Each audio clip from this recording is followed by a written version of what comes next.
আমার হাতে দেখতেছেন টেলিটক সিমটা। আপনি সকল কোম্পানির সিম রাস্তার আশেপাশে বিভিন্ন জায়গায় কিনতে পাবেন, কিন্তু এই রাষ্ট্রীয় সিমগুলো আপনি পাবেন না। সব জায়গায় রিচার্জ পাবেন না, এটা রিচার্জ নাই বললেই চলে।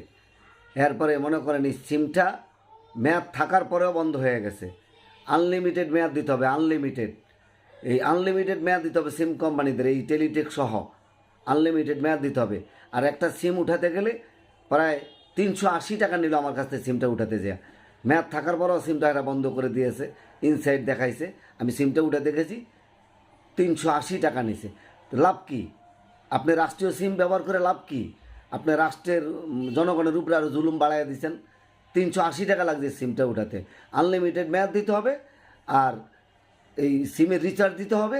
সকল দোকানে সিমের প্রাধান্যটা আর বেশি থাকতে হবে। মানুষের সাথে এইসব সরকারি নাম দিয়া প্রতারণাটা বন্ধ করতে হবে। এইসব প্রতারণা, এই প্রতারণা